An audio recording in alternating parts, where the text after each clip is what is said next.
বসার এবং কিছু দিনী কথা বলার এবং শোনার তৌফিক দান করেছেন, এজন্য সবাই বলি আলহামদুলিল্লাহ। আমি আপনাদের সম্মুখে পবিত্র কোরআনে কারিমের সূরা আল আরাফ 7 নম্বর সূরার 157 নম্বর আয়াতে কারিমা উপস্থাপন করেছি।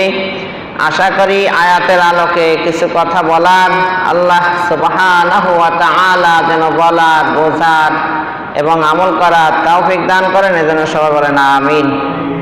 আয়াতের আলোকে যে বিষয়টা নিয়ে আজকে আলোচনা করার ইচ্ছা সেটা হলো মহানবী সাল্লাল্লাহু আলাইহি ওয়াসাল্লামের গুণাবলী ও তার প্রতি উম্মতের দায়িত্ব কর্তব্য।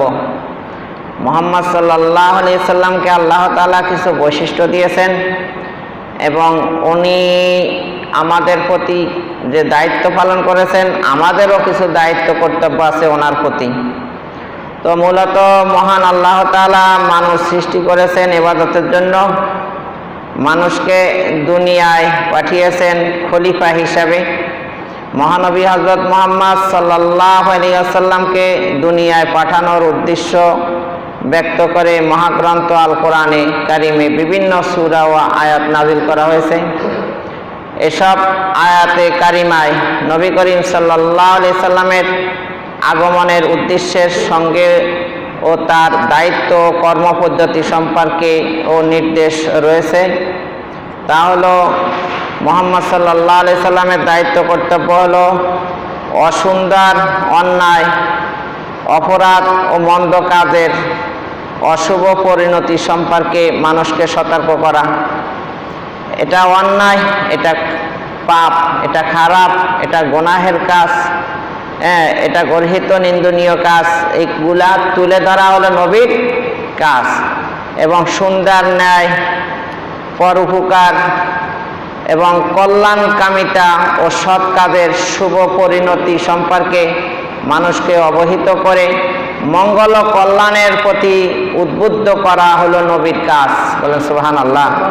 যত ভালো কাজ আছে, ন্যায়ের কাজ আছে, হালাল কাজ, পাক পবিত্রের কাজ, এগুলা তিনি তুলে ধরান। পাশাপাশি গর্হিত নিন্দনীয় পাপের কাজ করলে কি ভয়াবহ পরিণতি আছে, জাহান্নাম, সেগুলার ভয় প্রদর্শন করা। আর ভালো কাজ করলে যে পরকালে যে সওয়াব এবং তার বিনিময় রয়েছে, এই সুসংবাদটা দিয়ে দেওয়াই নবীর কাজ। তাহলে কেন তিনি এই কাজগুলো করেন? যাতে মানুষ ইহজগতে চিরশান্তি, পরজগতে চিরমুক্তি, চিরকল্যাণ ও চিরমঙ্গল লাভ করতে পারে। বলেন সুবহানাল্লাহ। এই প্রসঙ্গে স্বয়ং নবী করিম সাল্লাল্লাহু আলাইহি সাল্লাম বলেন, আমি প্রেরিত হয়েছি মানব জাতির চারিত্রিক উৎকর্ষ সাধনের নিমিত্তে। তিরমিজি শরীফের হাদিস। বুইসতু মুআল্লিমা লিউতাম্মিমা মাকারিমাল আখলাক। প্রিয় নবী সাল্লাল্লাহু আলাইহি ওয়াসাল্লাম নিজে আরো বলেন যে আমি আসলে শিক্ষক রূপে প্রেরিত হয়েছি। মুসলিম শরীফের হাদিস। তাই তিনি হলেন বিশ্ব শিক্ষক।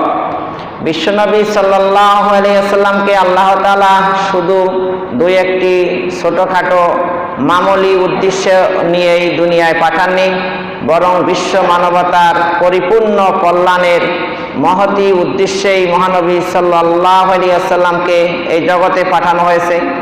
কোরআনে মাজিদে আল্লাহ তাআলা বলেন, ওমা আরসালনাকা ইল্লা রাহমাতাল লিল আলামিন। আমি আপনাকে বিশ্ববাসীর জন্য রহমত স্বরূপ প্রেরণ করেছি। সূরা আম্বিয়া 21 নম্বর সূরার 107 নম্বর আয়াতে আল্লাহ কথা বলেন। তো এখানে মানব, জিন, জীবজন্তু, উদ্ভিদ, জড় পদার্থ সমূহ সবই এর অন্তর্ভুক্ত। সকলের জন্য আল্লাহ নবী মুহাম্মদ সাল্লাল্লাহু আলাইহি সাল্লাম ছিলেন রহমত। রাসূলুল্লাহ সাল্লাল্লাহু আলাইহি সাল্লাম সবার জন্যই রহমত স্বরূপ ছিলেন। বলেন সুবহানাল্লাহ। কারণ উনি তো জিকিরের কথা, ইবাদতের কথা মানুষকে শিক্ষা দেন। আর এই পৃথিবীতে আমাদেরকে সৃষ্টি করেছেন আল্লাহর ইবাদতের জন্য। তাহলে ইবাদত যতদিন করব পৃথিবী ততদিন থাকবে, গর্তের পিপীলিকাও শান্তিতে ততদিন গর্তে বসবাস করতে পারবে। এই জন্য গর্তের পিপীলিকার জন্য মুহাম্মদ সাল্লাল্লাহু আলাইহি সাল্লাম রহমত। বলেন সুবহানাল্লাহ। তাহলে কিয়ামত কখন আসবে? যখন পৃথিবীর মানুষ আল্লাহর নাম নিবে না, আল্লাহকে চিনবে না, আল্লাহর গোলামি ইবাদত বন্দেগী করবে না, মসজিদ থাকবে শূন্য, কোনো মসজিদে মুসল্লি থাকবে না। তখনই কি হবে? কিয়ামত আসবে। তাহলে আমরা বুঝতে পারলাম যে মুহাম্মদ সাল্লাল্লাহু আলাইহি সাল্লামকে কিছু কি গুণাবলী দিয়ে আল্লাহ তাআলা পাঠাইছেন। এই মর্মে সূরা আহজাব, এটা 33 নম্বর সূরা 45 এবং 46 নম্বর আয়াত আল্লাহ বলেন, ইয়া আইয়ুহান নাবিয়্যু ইন্না আরসালনাকা শাহিদাও ওয়া মুবাশশিরাও ওয়া নাযীরা ওয়া দাঈয়ান ইলাল্লাহি বিইযনিহি ওয়া সিরাজাম মুনীরা। হে নবী, আমি আপনাকে সাক্ষী, সুসংবাদদাতা ও সতর্ককারী রূপে প্রেরণ করেছি এবং আল্লাহর আদেশ ক্রমে তার দিকে আহ্বায়ক রূপে এবং উজ্জ্বল প্রদীপ রূপে প্রেরণ করেছি। বলে সুবহানাল্লাহ। এখানে অনেকগুলা গুণের কথা বলছেন, প্রায় 5টা গুণের কথা বর্ণনা করা হয়েছে। যেমন দাঈয়ান ইলাল্লাহ, দাঈ ইলাল্লাহ, এটা একটা। তারপরে শাহিদা, নাযীরা, মুবাশশিরা, এই তো কয়টা হলো? 4টে হয়ে গেছে। সিরাজা মুনীরা, তাহলে সিরাজা মুনীরা এটাও একটা। তিনি কিয়ামতের দিন উম্মতের জন্য সাক্ষ্য প্রদান করবেন, সেই হিসাবে ওনাকে বলা হয়েছে শাহিদা। সহিহ বুখারী এবং মুসলিম, নাসাই শরীফ, তিরমিজি শরীফ প্রভৃতি হাদিস গ্রন্থে বর্ণিত আছে, কিয়ামতের দিন হযরত নূহ আলাইহিস সালাম আল্লাহর কাছে আরজ করবেন যে আমি আপনার বাণী আমার উম্মতের কাছে পৌঁছে দিয়েছি। অতঃপর তার উম্মতগণ এ কথা অস্বীকার করবে। তখন তিনি আরজ করবেন যে মুহাম্মদ সাল্লাল্লাহু আলাইহি সাল্লাম এবং তার উম্মত এর সাক্ষী। রাসূলুল্লাহ সাল্লাল্লাহু আলাইহি সাল্লাম নিজ সাক্ষ্যের মাধ্যমে সেই উম্মতের কথা সমর্থন করবেন। বলেন সুবহানাল্লাহ। এই ঈসা আলাইহিস সালাম সে তার দায়িত্ব পালন করছে কি করছে না, সে উম্মতেরা তো বলবে না সে আমাদেরকে কথা বলে নাই। আর নূহ আলাইহিস সালামের জাতীয় বলবে যে না, আমাদের নবী আমাদেরকে কিছু বলে নাই। তখন নূহ আলাইহিস সালাম তো 950 বছরে দাওয়াত দিছিলেন। এখন উম্মতেরা বলতেছে, অস্বীকার করতেছে। তখন আল্লাহ বলবেন যে নূহ, তুমি যে বলতেছো, হে ঈসা তুমি যে বলতেছো দায়িত্ব পালন করছো, এখন তোমার এই দাবির সপক্ষে কোনো সাক্ষী প্রমাণ আছে কিনা? হ্যাঁ আছে। কে? উম্মতে মুহাম্মাদি আমাদের দায়িত্ব পালন করছে, এটা সাক্ষী। বলেন সুবহানাল্লাহ। তখন এই নূহ আলাইহিস সালামের উম্মতেরা এবং ঈসা আলাইহিস সালামের উম্মতেরা বলবে যে আল্লাহ, এটা কেমন ধরনের সাক্ষী? সাক্ষী তো দেখতে হয়, আমরা আসছি আগে, এরা আসছে হাজার হাজার বছর পরে, তো এরা আবার আমাদের কিভাবে সাক্ষী হয়? এটা তো সাক্ষী দিতে পারে না। তখন আল্লাহ তাআলা বলবেন, হ্যাঁ তোমরা কিভাবে সাক্ষী দিলা? তোমরা তো দেখো নাই। তখন বলবে যে আমাদের নবী তো আমাদেরকে শুনাইছেন। তো তাহলে এখন উম্মতে মুহাম্মাদের সাক্ষী হয়ে গেল, মানে দলিল হয়ে গেল কে? মুহাম্মদ সাল্লাল্লাহু আলাইহি সাল্লাম। এবার মুহাম্মদ সাল্লাল্লাহু আলাইহি সাল্লামের বলা হবে যে আপনি আপনার উম্মতেরা যে সাক্ষী দিচ্ছে নূহ আলাইহিস সালামের সপক্ষে, ঈসা আলাইহিস সালামের সপক্ষে, এরা তো দেখে নাই, আপনি নাকি বলছেন, তাহলে এটা কিভাবে বললেন? তখন মুহাম্মদ সাল্লাল্লাহু আলাইহি সাল্লাম বলবেন যে স্বয়ং আপনি তো জিবরাইলের মাধ্যমে আমাকে জানাইয়া দিয়েছেন। বলে সুবহানাল্লাহ। কারণ আপনার বাণী সত্য, সুতরাং আমার উম্মতের কথাও কি সত্য। এবং নূহ আলাইহিস সালাম যে 950 বছর দাওয়াত দিছে, ঈসা আলাইহিস সালাম যে দাওয়াত দিছে বা সত্য কথা তাওহীদের বাণী প্রচার করছে, এই কথাও কি সত্য। তাহলে উম্মতে মুহাম্মাদের মর্যাদাও প্রমাণ হলো হাসরের মাঠে যে এই উম্মতের দাম কত, যে অন্য নবীর সাক্ষী হিসাবে এরা সাক্ষ্য দান করবেন। বলেন সুবহানাল্লাহ। তো এই লাস্টের সাক্ষীটা কে দিবেন? মুহাম্মদ সাল্লাল্লাহু আলাইহি সাল্লাম, উম্মতের পক্ষে সাক্ষী আর কি। উম্মত দিবে নবীদের পক্ষে সাক্ষী, আর উম্মতের পক্ষে সাক্ষী দিবে কে? মুহাম্মদ সাল্লাল্লাহু আলাইহি সাল্লাম। তাহলে মুহাম্মদ সাল্লাল্লাহু আলাইহি সাল্লাম না শাহিদ, সাক্ষী। এই পৃথিবীতে আল্লাহ চিনত না কেউ, সর্বপ্রথম এই আল্লাহ চিনাইয়া দিলেন কে? নবী মুহাম্মদ সাল্লাল্লাহু আলাইহি ওয়াসাল্লাম। তার সাক্ষী দেওয়ায় আমরা সাক্ষী দিচ্ছি নাকি? আর তিনি মেরাজে গিয়ে আল্লাহকে দেখছেন কিনা? তার কাছে ওহী আসছে, ওহীর ভিত্তিতে তিনি সাক্ষী দিছেন। তাহলে উনি হলেন সাক্ষ্যদাতা। তারপরে দাইয়ান ইলাল্লাহ, তিনি মানুষদেরকে আল্লাহর দিকে ডাকেন। আল্লাহর দিকে ডাকার কারণে মুহাম্মদ সাল্লাল্লাহু আলাইহি সাল্লামের ডাকে যারা সাড়া দিছে তারা জান্নাতি, বলেন সুবহানাল্লাহ। আর যারা তার ডাকে সাড়া দেয় নাই তারা কি? জাহান্নামী। তাহলে সবাই উম্মাত, ঠিক আছে, কিন্তু উম্মাতের দাওয়াত উম্মাতে মুস্তাজাব ইজাব।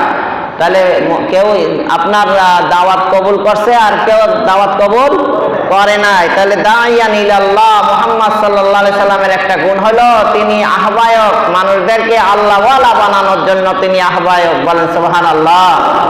কারণ তিনি আল্লাহওয়ালা বানানোর কারণে মানুষ অন্যায়ের যত জেনা, ব্যভিচার, ধর্ষণ বা মদ, জুয়া, যত রকমের অপকর্ম এগুলা থেকে মানুষ বাঁচতে পারে। কারণ তিনি আল্লাহর দিকে ডাকেন, তিনি মানুষদেরকে সৎ হওয়ার জন্য ডাকেন, ন্যায়ের উপরে থাকার জন্য ডাকেন, সত্যের দিকে ডাকেন। দাইয়ান ইলাল্লাহ, তিনি আল্লাহওয়ালা বানানোর জন্য মানুষদেরকে কি করেন? আহ্বান করেন, বলেন সুবহানাল্লাহ। তাহলে দাইয়ান ইলাল্লাহি বিইজনিহি বলা হয়েছে। বিইজনিহি মানে আল্লাহর দিকে ডাকতে, সত্যের পথের সন্ধান দিতেও আল্লাহর পারমিশন লাগে। কারণ মুহাম্মদ সাল্লাল্লাহু আলাইহি ওয়াসাল্লাম শত চেষ্টা করেও আবু তালেবকে কালিমা পড়াইতে পারেন নাই। আল্লাহ তাআলা বলেন, ইন্নাকা লা তাহদি মান আহবাবতা, নবী হে আপনি যাকে মহব্বত করেন, ভালোবাসেন, তাকে হেদায়েত দিতে পারবেন না। হেদায়েত আমি আল্লাহর হাতে। সেজন্য বেলালের আপনার হাবশি বেলাল, সোহেল রুমি, সে তারা হাবশা দেশ থেকে সেও ইসলাম গ্রহণ করতে পারছে। আবু যার গেফারি রাদিয়াল্লাহু তাআলা আনহু দূর থেকে এসে ইসলাম গ্রহণ করেছেন, তার চাচা হইয়াও তিনি ইসলাম গ্রহণ করতে পারেন নাই। তাহলে বোঝা গেল হেদায়েত কার হাতে? আল্লাহর হাতে। এই হেদায়েত আবার দুই ভাগে বিভক্ত। একটা হলো ইসাল ইলাল মতলুব, আর একটা হলো ইরাদাতুত তরিক। ইরাদাতুত তরিক মানে পথ দেখানো, আর ইসাল ইলাল মতলুব অর্থাৎ গন্তব্যস্থানে পৌঁছাইয়া দেওয়া। যেমন একজনে বলল নিউ মার্কেট কোন দিকে, আপনি বললেন যে এখান থেকে যাবে এই সায়েন্স ল্যাব যাবে, ওখান থেকে সোজা সামনের দিকে আজিমপুরের দিকে আগাইলে নিউ মার্কেট পাবে। এটা একটা হেদায়েত দিয়ে দিলেন। এটা হলো হেদায়েত, এটা হলো ইলাত তরিক, রাস্তা দেখাইয়া দিলেন। আর একজনারে যখন বললেন যে ভাই আমি নিউ মার্কেট যাব, এখন কোন পথে যাব, সে বলে আমি তো ওইদিকে যাব, ওঠো তুমি আমার গাড়িতে ওঠো, আমি তোমাকে নিউ মার্কেট নামাইয়া দিব। সে গাড়িতে উঠাইয়া নিয়া নিউ মার্কেট নামাইয়া দিল, জায়গা মতন পৌঁছাইয়া দিল। ইসাল ইলাল মতলুব, হেদায়েত এটা কি? ইসাল ইলাল মতলুব। এই কাজটা স্বয়ং আল্লাহর হাতে। আর ওই যে প্রথম কাজটা ছিল নবীর হাতে। তাহলে নবীও পথ দেখান, আল্লাহও পথ দেখান। নবী শুধু রাস্তা দেখাইয়া দেন, ভুলও হইতে পারে, সে মাঝ পথে যাইয়া অন্যদিকেও চলে যেতে পারে, কিন্তু আল্লাহ যদি কাউকে হেদায়েত করেন তাহলে সঠিক গন্তব্য জান্নাতেই পৌঁছাইয়া দেন, বলেন সুবহানাল্লাহ। তাহলে ইয়া আইয়ুহান নবী ইন্না আরসালনাকা শাহিদা ওয়া মুবাশশিরা, যারা নবীর ডাকে সাড়া দিবে তাদেরকে আল্লাহর নবী কি দিবেন? সুসংবাদ দিবেন, জান্নাতের সুসংবাদ দিবেন। জাহান্নাম থেকে বাঁচার জন্য আল্লাহর পক্ষ থেকে যে ঘোষণা আছে সেটা শুনাইয়া দিবেন, বলেন সুবহানাল্লাহ। ওয়া নাযীরা, নাযীরা মানে ভয় প্রদর্শনকারী। কে সে? মুহাম্মদ সাল্লাল্লাহু আলাইহি সাল্লাম। যাদেরকে তিনি আল্লাহর দিকে ডাকবেন, শিরিক থেকে মুক্ত থাকতে বলবেন, যাদেরকে আপনার কুফর থেকে মুক্ত থাকতে বলবেন, তারা যদি তার কথা না শোনে তাহলে তাদের জন্য ভয়াবহ আযাবের দুঃসংবাদ শুনাইয়া দিবেন। ওয়া নাযীরা, ভয় প্রদর্শন করবেন তাদেরকে। তাহলে নবী একদিকে সুসংবাদদাতা, আর একদিকে কি? ভয় প্রদর্শনকারী। তাহলে সিরাজা মনিরা, উজ্জ্বল প্রদীপ। কে? মুহাম্মদ সাল্লাল্লাহু আলাইহি ওয়াসাল্লাম। কারণ আইয়ামে জাহেলিয়াত এমন একটা যুগে ওনাকে প্রেরণ করা হয়েছে প্রায় 570 খ্রিস্টাব্দে, ঈসা আলাইহিস সালামের যাওয়ার আরো 570 মানে 600 বছর পরে। তাহলে 600 বছর নবী না থাকায়, আল্লাহর বাণী ওহী না আসার কারণে মানুষ অন্ধকারে নিমজ্জিত। এই অন্ধকারের লোকগুলা গর্হিত নিন্দনীয় কাজ, অমানবিক অমানসিক কাজগুলা করত। এখন তারা সৎপথ, ন্যায়ের পথ, হকের পথ তা জানতো না। কিন্তু মুহাম্মদ সাল্লাল্লাহু আলাইহি ওয়াসাল্লামকে সিরাজা মনিরা, উজ্জ্বল প্রদীপ হিসাবে পাঠাইলেন, আলো দিয়া, কোরআন দিয়া। সুতরাং এই কোরআনের ছায়াতলে যারা আসবে তারাই আলো পাবে, হক চিনবে, সত্য চিনবে, ন্যায়ের পথে চলতে পারবে। তাহলে কয়েকটা গুণ আল্লাহ তাআলা মুহাম্মদ সাল্লাল্লাহু আলাইহি সাল্লামকে দিয়েছেন। কি? মুবাশশির। মুবাশশির অর্থ কি? সুসংবাদ প্রদানকারী, যার সমর্থ হলে তিনি স্বীয় উম্মতের মধ্য থেকে সৎ ও শরীয়ত অনুসারী ব্যক্তি বর্গকে বেহেশতের সুসংবাদ দিবেন। কে? মুহাম্মদ সাল্লাল্লাহু আলাইহি সাল্লাম। তারপরে নাজির। নাজির অর্থ ভীতি প্রদর্শনকারী, অর্থাৎ তিনি অবাধ্য ও নীতিচ্যুত ব্যক্তিবর্গকে আযাব ও শাস্তির ভয় প্রদর্শন করেন। তাহলে ভয় প্রদর্শন করেন। মুহাম্মদ সাল্লাল্লাহু আলাইহি সাল্লাম কি করেন? সমাজের অপারেশন করেন। অপারেশন করলে তো মানুষ চিৎকার করবেই নাকি? কারণ ওর পোড়া অপারেশন করতে গেলে কাটতে হইব, ছিটতে হইব, একটু ব্যথা তো পাইতেই পারে নাকি? অবাস করে বেশত করে লইতে হবে নাকি? তো এই জন্য জেহাদ যে করতেন, এই জেহাদ কেন করতেন? এটা সমাজের টিউমার। এগুলো না কাটলে সমাজের এই দুষ্কৃতী লোক, ক্রাইমকারীদেরকে না মারলে সমাজে শান্তিতে বসবাস করতে পারবে না। তাহলে এই যে ওয়াজের মাহফিল, এগুলো অপারেশন থিয়েটার। এখানেও কি করা হয়? যাদের দাড়ি নেই, দাড়ির বিরুদ্ধে, দাড়ির পক্ষে কথা বলতে হয়, এতে তার মনে কষ্ট পায়। তাহলে এটাও একটা অপারেশন হয়ে যায়। যে নামাজ পড়ে না, তার জন্য বেনামাজিদের যে ক্ষতির দিকগুলা, সাইডগুলা, ওগুলা তুলে ধরে তারে কষ্ট দেওয়া হয়। এইভাবে যে রোজা রাখে না, হজ করে না, যাকাত দেয় না, পর্দা থাকে না, সুদ খায়, ঘুষ খায়, এগুলা তুলে ধরে যারা বক্তা, ওয়াইজিন, তারা এক ধরনের অপারেশন করে, মানুষদেরকে ভয় প্রদর্শন করে। শুধু খালি সুসংবাদ দিলে হবে না, ভয় প্রদর্শন করতে হবে। আজকে শিক্ষকের হাতের ব্যাপ না থাকার কারণে আজকে সমাজের যে একটা প্রভাব পড়ছে, কি? মানুষ কাউরে কেউ দাম দেয় না, যা ইচ্ছা তা করে।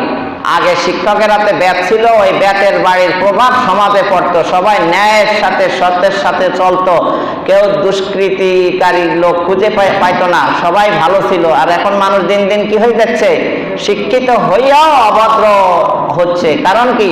ওই ভয় অন্তরে নাই, না আছে সামাজিক মান্যতা, না আছে আখিরাতের কোনো মান্যতা, না আলেম ওলামারে শ্রদ্ধা করে, ভক্তি করে, আপনার সম্মান করে, না নেতা বা নেত্রীদেরকেও মানুষ কি করে? এখন সম্মান করে। যা ইচ্ছা তা করতে আছে, নিজের ইচ্ছা মতো করতে আছে। না সামাজিক কোনো শান্তি আছে, না পরকালে এরা মরলে শান্তি পাবে, না দুনিয়ায় তারা শান্তি পাইল, না আখিরাতে কি শান্তি পাইল। ইসলাম মতে চললে বাবার কথা শুনবে, মায়ের কথা শুনবে, সন্তান ভদ্রভাবে চলবে, সামাজিকতা রক্ষা করবে, আত্মীয়তার বন্ধন রক্ষা করবে। তাহলে মুহাম্মদ সাল্লাল্লাহু আলাইহি ওয়াসাল্লামের যে ধর্ম, তার আবির্ভাব, এর উদ্দেশ্য হলো সমাজে শান্তি প্রতিষ্ঠা করা। দুনিয়ায় ইহু জগতেও শান্তি পাবে, কল্যাণ পাবে। তার কথা মানলে কবরে, হাসরে, মিজানে, ফুলসিরাতেও কোনো টেনশন থাকবে না। সে জান্নাতে গিয়েও চির শান্তির স্থানে বুঝতে পারবে। বলেন সুবহানাল্লাহ। তাহলে মুহাম্মদ সাল্লাল্লাহু আলাইহি সাল্লাম কিছু গুণাবলী দিয়ে আল্লাহ তাআলা কি করেছেন? প্রেরণ করেছেন। তার প্রতি আমাদের কিছু দায়িত্ব আছে। মুহাম্মদ সাল্লাল্লাহু আলাইহি সাল্লামের প্রতি আমাদের কি আছে? কিছু দায়িত্ব, কর্তব্য আছে। যেমন 1 নম্বর, মহানবী সাল্লাল্লাহু আলাইহি সাল্লামের প্রতি ঈমান আনতে হবে।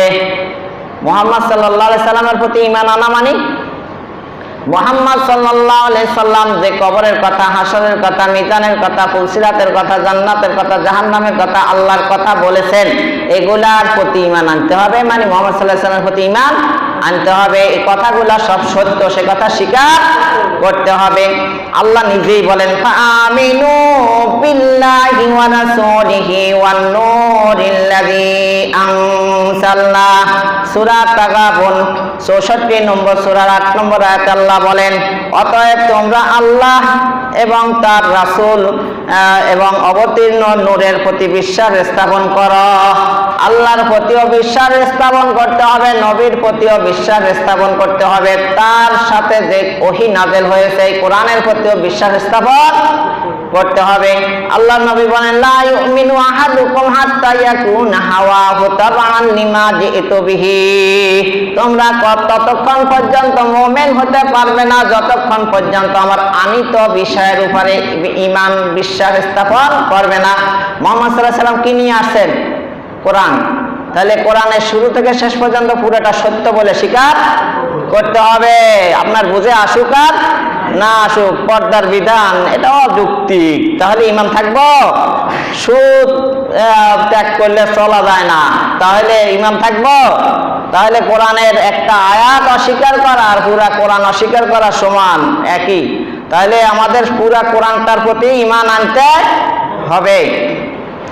প্রিয় নবী সাল্লাল্লাহু আলাইহি সাল্লামের প্রতি আমাদের আরো দায়িত্ব হলো তার ইতাআত এবং আনুগত্য একান্ত অপরিহার্য, তার অনুসরণ আমাদের করতে হবে। এমন আল্লাহ তাআলা নিজেই বলেন আপনার ইয়া আইয়ুহাল্লাযীনা আমানু আতিউল্লাহা ওয়া রাসূলাহু ওয়া লা তাওয়াল্লাউ আনহু ওয়া আনতুম তাসমাউন। এটা সূরা আনফাল 8 নম্বর সূরার 20 নম্বর আয়াতে আল্লাহ বলেন, হে ঈমানদারগণ, আল্লাহ ও তার রাসূলের নির্দেশ মান্য করো এবং শোনার পর তা থেকে বিমুখ হইও না। আল্লাহ এবং তার রাসূলের নির্দেশ মান্য করো। আল্লাহ যা বলেন তা তো কোরআন, সুতরাং এটা শোনো এবং মানো। ফাবাশশির ইবাদিল্লাযীনা ইয়াসতামিউনাল কাওলা ফায়াত্তাবিউনা আহসানাহু। সূরা জুমারের ভিতরে আল্লাহ বলেন, জ্ঞানী লোক কারা, বুদ্ধিমান লোক কারা? যারা কোরআনের বাণী শোনে এবং আমল করে। কোরআনের বাণী শোনে এবং কি করে? আমল করে। ফাবাশির, তাদেরকে, আল্লাহ নবীকে লক্ষ্য করে আল্লাহ বলেন আপনি তাদেরকে সুসংবাদ দেন। কাদেরকে? ইবাদিল্লাযীনা, আমার ওইসব ইবাদ বান্দাদেরকে, আল্লাযীনা ইয়াসতামিউনাল কাওলা, যারা আমার কোরআনের বাণী শোনে, ফায়াত্তাবিউনা আহসানাহু, কোরআন হাদিসের সব কথাই আহসান, সুন্দর, সব কথাগুলোরে কি করে? অনুকরণ, অনুসরণ করে। তাহলে এখানে নবী করিম সাল্লাল্লাহু আলাইহি সাল্লামের কথা ও বিষয়ের উপরে আমল করা, প্রকৃতপক্ষে কোরআনের উপরে আমল করা। কারণ এখানে আল্লাহরও আনুগত্য করতে বলছেন এবং রাসূলেরও কি নির্দেশ মান্য করতে বলছেন। তাহলে রাসূলের নির্দেশ কি? এটা রাসূলের নির্দেশ না প্রকৃতপক্ষে ওটাও আল্লাহর নির্দেশ? সূরা নজমের ভিতরে আল্লাহ বলেন, ওমা ইয়ানতিকু আনিল হাওয়া ইন হুয়া ইল্লা ওয়াহয়ুন ইউহা। মুহাম্মদ সাল্লাল্লাহু আলাইহি সাল্লাম নিজের খেয়াল খুশি প্রবৃত্তিটাও নাই, তিনি কোনো কথা বলেন না। তিনি যা কিছু বলেন সব ওহী, ঐশী বাণী। বলেন সুবহানাল্লাহ। তাহলে মুহাম্মদ সাল্লাল্লাহু আলাইহি সাল্লাম যা কিছু বলেন এটাও ওহী, এটাও ওহী। ওহী গায়রে মতলুব, তেলাওয়াত করা হয় না, কিন্তু সেটাও আল্লাহর পক্ষ থেকেই আসেন। উনি নিজের খেয়াল খুশি থেকে কোনো কথা বলেন না। তাহলে কোরআন মানলে হবে, হাদিস মানা লাগবে না? তাহলে সুন্নাহও মানতে হবে, কোরআনও মানতে হবে, নবীর কথাও মানতে হবে। অনেকে আবার এখানে একটা ভুলের ভিতরে আছেন, কয় নবীরে পাঠাইছে, ওয়ানসালনা ইলাইকা যিকরা লিতুবাইয়িনা লিন-নাস, আমি আপনার কাছে কোরআন অবতীর্ণ করেছি যাতে করে আপনি আপনার উম্মতদেরকে, আমার বান্দাদেরকে ব্যাখ্যা বিশ্লেষণ করে শোনান। সুতরাং নবীর কাজ হলো ব্যাখ্যা করা। যে কথা তিনি হাদিসে বলবেন ওই কথা কোরআনে থাকতেই হবে। এরকম এক শ্রেণীর লোক কয় কিনা, বলে কিনা? কয় নবীর কাজ তো ব্যাখ্যা করা, যে হাদিস কোরআনের সাথে সাংঘর্ষিক ওটা আমরা মানবো না, কারণ কোরআনের ব্যাখ্যাকারী নবী। এই কথার উত্তর হলো যে না, শুধু ব্যাখ্যাকারী না, উনি যে কথা বলেন এটাও যে সূরা নাজমের ভিতরে বলা আছে যে এটাও কোরআন, ওহী, এটাও কি ওহী। সুতরাং সাংঘর্ষিক না। ওখান থেকে যা জানতে পারছেন তো পারছেন, আরো কিছু কথা আপনি হাদিসের মাধ্যমে আপনাকে জানতে হবে।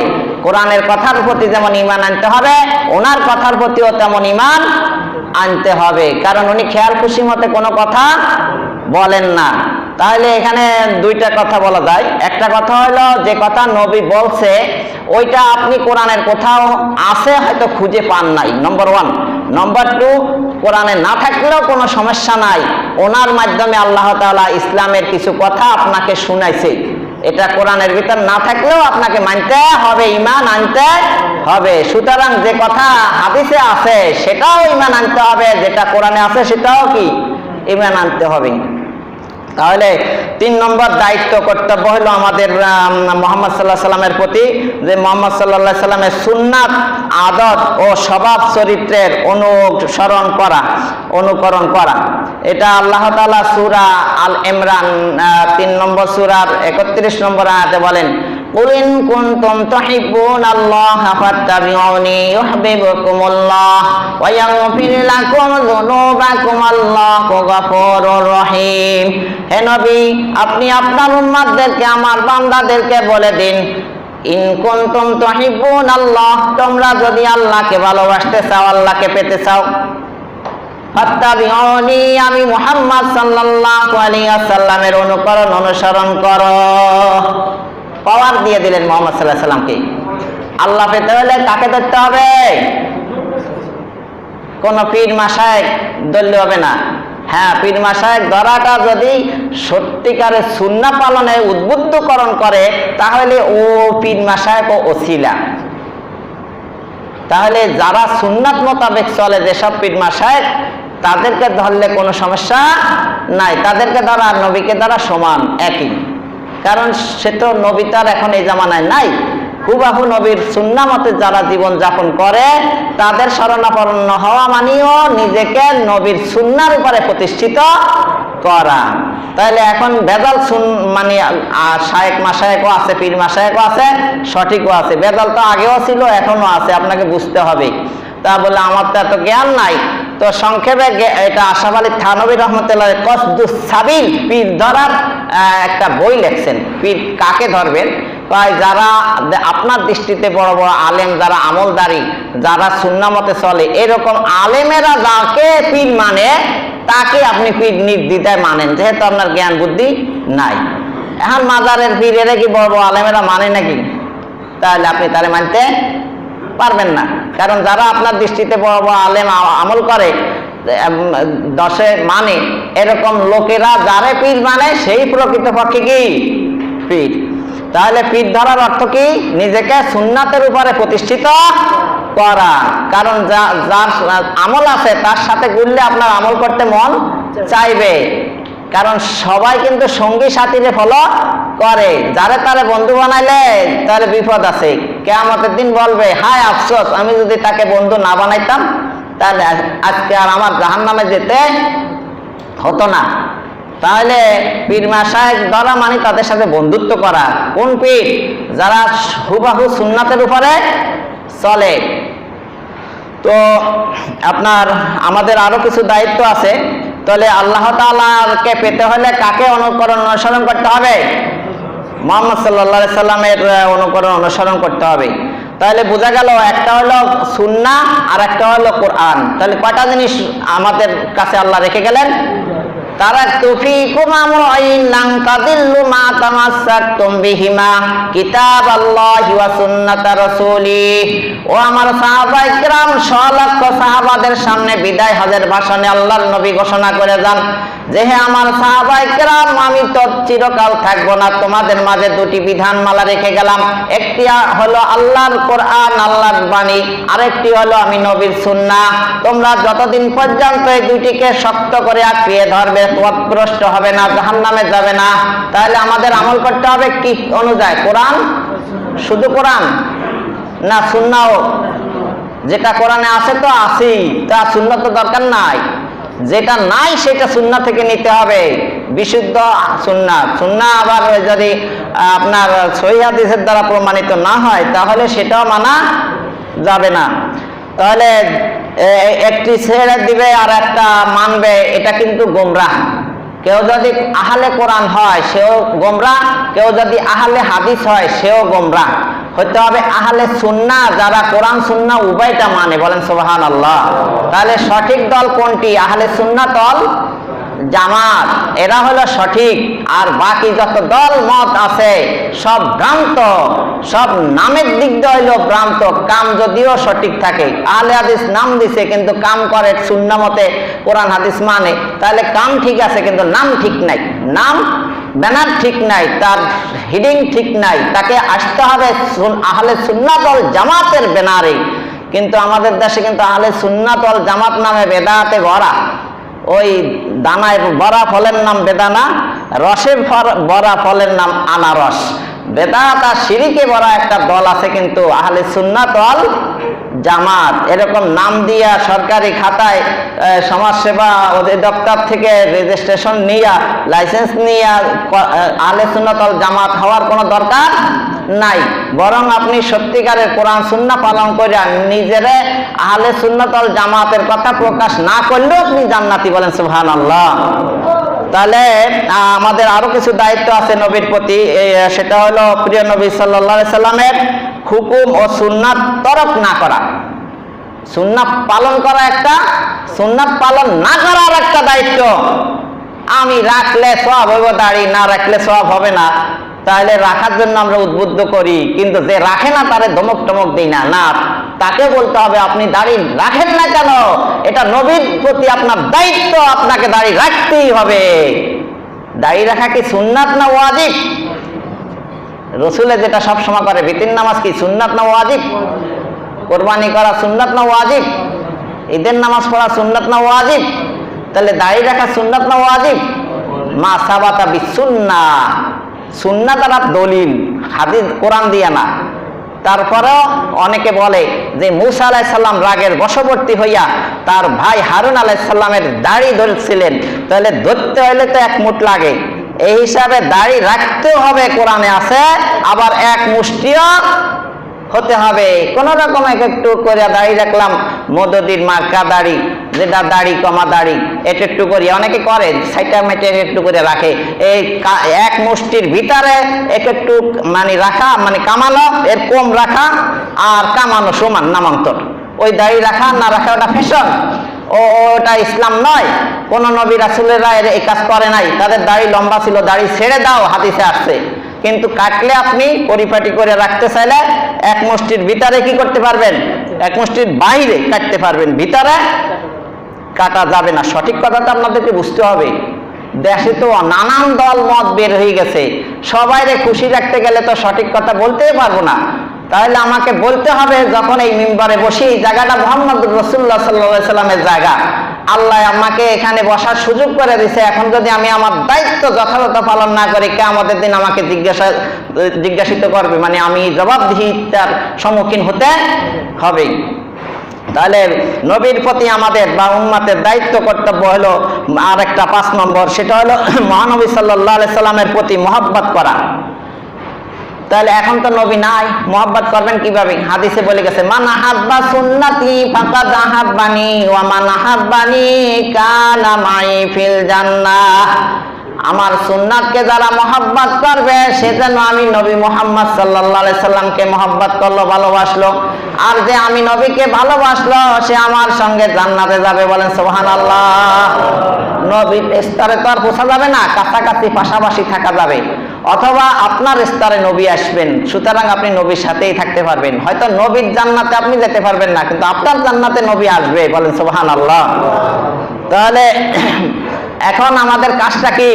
নবীর সুন্নাহকে ফলো করা। আপনি যারে ভালোবাসবেন, কোনো যুক্তি দরকার নাই, সে যেভাবে বলে সেইভাবেই চলতে চাইবেন। তা না হলে তো ভালোবাসা টিকবে না, টেকসই হবে না, কাটা হয়ে যাবে। যা কয় প্রেমিকা তাই শুনতে হবে। এই জন্য এক কবি বলেন, দিলাম দারসাল ফেলাইলা বন্ধকারে এসতে মজনু কোন কে আশিক রাজিয়া দারত মুকালাতে খেরত মন্দি। লাইলা মজনু যেমন লাইলার পাগল হইয়া, লাইলির পাগল হইয়া, লাইলির দিকে দৃষ্টি, লাইলি যা বলে তা সে পালন করে। এখানে বিবেক বুদ্ধি খাটাইয়া কিছুই মজনু করে না, তাহলে লাইলির সাথে সম্পর্ক টিকবে না। দিলাম দার জালফে লাইলা কোন, লাইলার মতো হয়ে লাইলাকে পাওয়ার জন্য মজনু যা যা করেছে, অর্থাৎ যেভাবে তার কথা ফলো করেছে, পালন করেছে, তুমি যদি নবীর আশিক হও, তাহলে লাইলির স্থানে নবী মুহাম্মদ সাল্লাল্লাহু আলাইহি ওয়াসাল্লামকে রাখো আর তোমাকে মজনুর মতো বানাও। দিলাম দার জালফে লাইলা কোন কে আসে, দিলাম দার জালফে লাইলা কোন, তাহলে দিলকে কার মতো বানাইতে হবে? মজনুর মতো বানাইতে হবে। যা বলে, অর্ডার দেয়, তাই পালন করতে হবে। এখানে কেন কিন্তু যদি প্রশ্ন অবান্তর, हाय तौरीक आशिकी चाहे उसमें बेखुदी उसमें चुनी व चुना उसमें আগার মগর কাহা। এটা প্রমময় রাস্তা, তন্ময় হওয়া চাই, কেন যদি কিন্তু প্রশ্ন অবান্তর আমার নবী করছে তাই করছি। ওসমানে গনি রাদিয়াল্লাহু তাআলা আনহু একবার হজ করে এসে একটা বাসা, একটা ঝুপড়ি বাসা চারদিকটা তওয়াফ করতে আছেন, মদিনায় ঘুরতেছেন। অন্যরা জিজ্ঞাসা করলো আপনি কেন করেন? কেন করলাম এটার কোনো কারণ নাই, আমার নবী করছে তাই আমি করলাম। বলেন সুবহানাল্লাহ।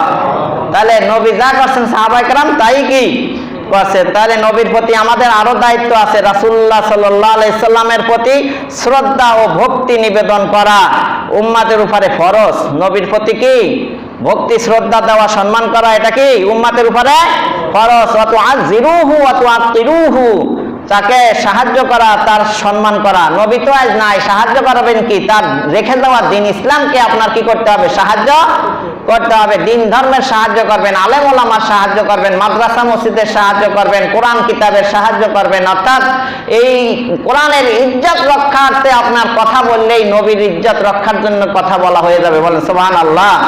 তারপরে আরো আছে আপনার অধিক পরিমাণে মহানবী সাল্লাল্লাহু আলাইহি সাল্লামের উপরে দুরূদ পাঠ করা আমাদের দায়িত্ব, কর্তব্য। কারণ স্বয়ং আল্লাহ নিজেই দুরূদ প্রেরণ করেন। সূরা আহজাবের ভিতরে আছে ইন্নাল্লাহা ওয়া মালাইকাতাহু, নিশ্চয় আল্লাহ এবং ফেরেশতাগণ ইউসাল্লুনা আলান নবী, নবীর উপরে, নবী মুহাম্মদ সাল্লাল্লাহু আলাইহি সাল্লামের উপরে কি করেন?